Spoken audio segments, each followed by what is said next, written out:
Hi, welcome aboard the Fountaine Pajot 41. Thanks for joining me. I'm Toby Hodges from Yachting World, and we're aboard here for European Yacht of the Year Trials 2025, sailing off Port Genesta, Barcelona. Got a bit of a breeze, and I'll give you a tour around the yacht as well.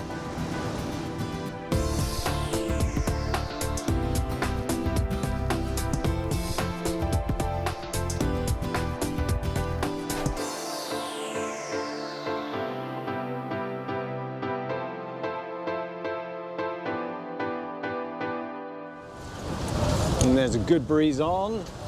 We've got 20 knots of wind. There goes the Van R5 sailing past us. And we are sailing at 60 degrees to wind, doing 7.5 to 8 knots. See what happens if I come up a little bit closer to that apparent. Yeah, so 21 knots apparent moment. It's just about 55 degrees. It's about as high as I can point to the apparent wind. That knocks a bit of speed off down to about 7 knots.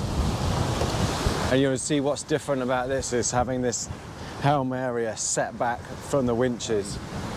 The whole sort of ethos of the design of this boat is about keeping in communication all throughout the boat, so seeing those people in the galley, in the cockpit, and keeping in connection with them, and having a nice big seat here to sit with your family while you're enjoying the sailing. Making good progress upwind here. Yeah, I'd say sort of 50-55 to the apparent, then 20 knots breeze, 7 to 7.5 knots boat speed. Unfortunately, this has got hydraulic steering. I say that because for those used to hands-on cable steering, you don't quite get the same feedback on the wheel. But I can see why they've done it. It saves space in terms of installing systems, and obviously for controlling the boat, you need to move away from the helm station and to get to the winches and to trim the boat. It's still in one helm section, but that means you'd be putting the boat on autopilot quite a lot to trim it anyway.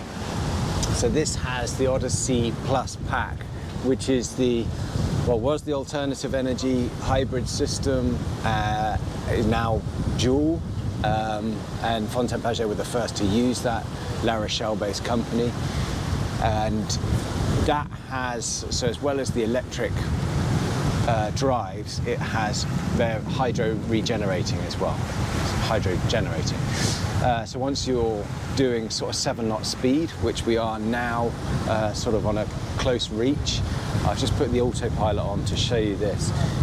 This is all you have to do to go into regeneration mode. This is all of your Odyssey system, the dual system here, showing you where the energy is coming from, how much is being used. So the throttles, you can see that's in regen mode, not prop mode. You put those forward and you can engage how much regeneration you want to use. So if I put those full forward, it's now going to show us the amount of regen going in through each prop. So we've got about 500 watts going in on each at the moment.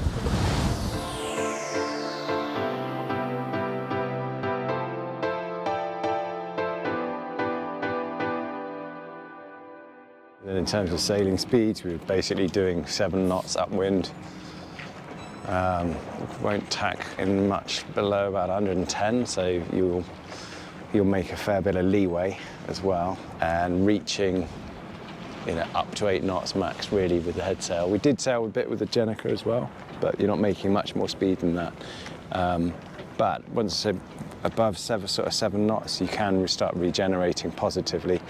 And I think you can see from here the solar panels on here, and you can add extra on the foredeck area as well. So below those cushions, they've got the cushions on top of the solar at the moment because you don't need the solar so much in dock, or it can be a tramp area.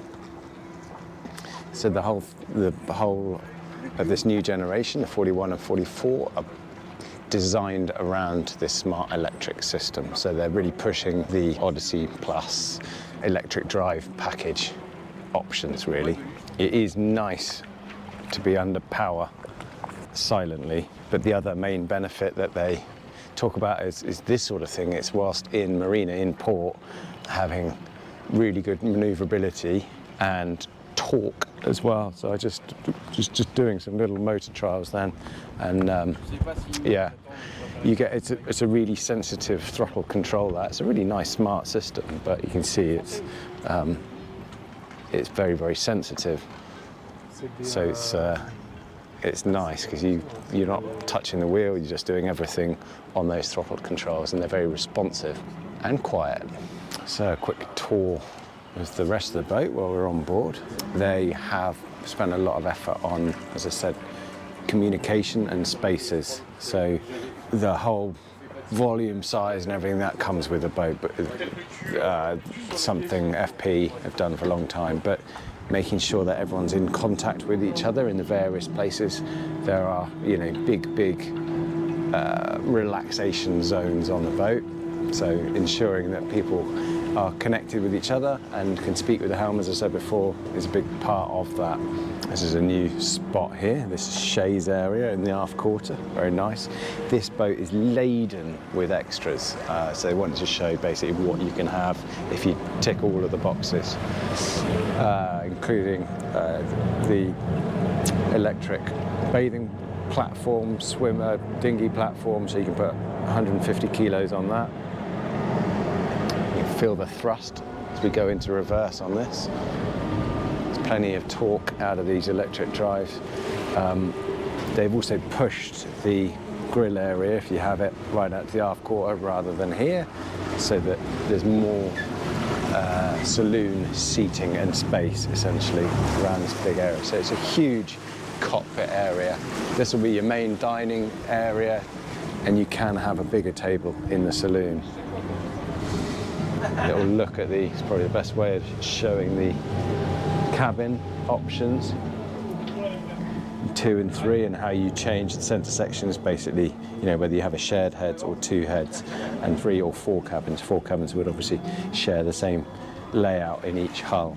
And that shows your Odyssey pack. So you get 2 25 kilowatt engines, 16 kilowatt generator, and 2 21 kilowatt hour battery packs, optional 27 kilowatt hours. So it's a big package that comes with that. I mean, it's a €135,000 option, but it's a big package in there. 12.7 ton yacht, and yeah, Barry Rakapo design. Island, another new feature, makes a lot of sense. Islands in kitchens are winning for a lot of reasons, sociability, but this, it gives a heart to the boat. And again, you could be working here in connection with those on the helm, and it gives you more storage space. So it's not just a work surface. You got this one is just stowage under there, but it can be an extra fridge. Not that you need extra fridge space, because you've got 2 drawers there and an optional cockpit fridge there as well. And then in the saloon, so that's just got a coffee table, but you can have a proper sized table there as well. Good to see a skylight there to view your head sail. I mean, to see view your mainsail. The light is obviously huge. Yeah, loads and loads of natural light around here. That's your only main big blind spot, and a little one here.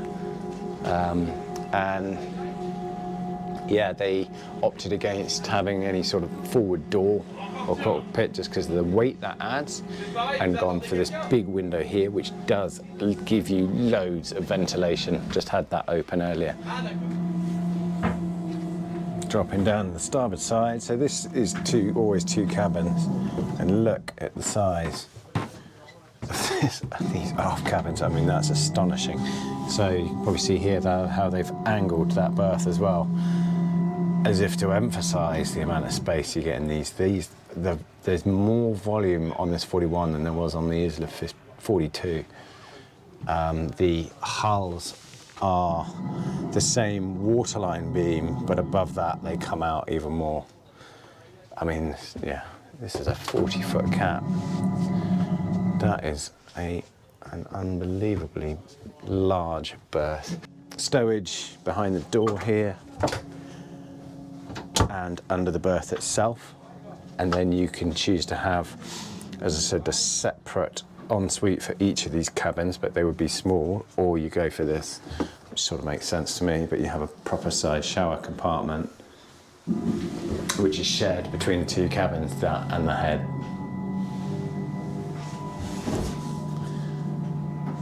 And then the forward cabin's not too shabby either.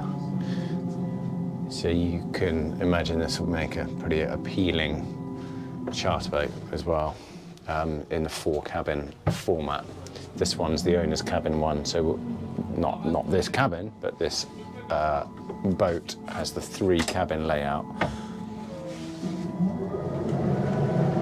Here the electric drives whirring away as we're going in towards the dock.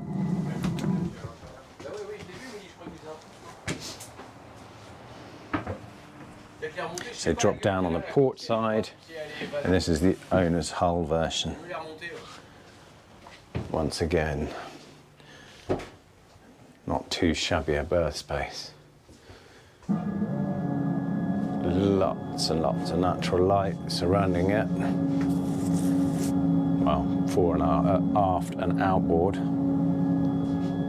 And a step up each side, lots of power sockets, reading lights everywhere, really nice curved headboard design. And then this has a desk, vanity area, stowage here, loads more across here. So those spending long periods aboard, you've got loads of stowage in all of these. And then a big shower area, Italian shower, the French call it, because there's no door in there and it's big. And that's separate to the head compartment forward. And on the other hull, the forepeak opens there. So if you have the cabin, there's access to the forepeak stowage from in there. The engine spaces are conventional. So I'll open this up. You can see the package in here. So that's it, whirring away, high speed. Not as loud as a diesel. And this is the main dual system, the Smart Electric box there. And that contains high voltage, 400 volt batteries as well. So that's a sealed box. You're not one on each side. You're not going in there. But yeah, that's keeping it all in one area basically, and then the drives below. So up forward of the mast here, you've got the diesel tank on one side and the generator for this system here. No problem, no problem. And then normal sail locker, forepeak stowage in here as well. And there's the diesel tank on the starboard side with a bit of sail locker space in here as well.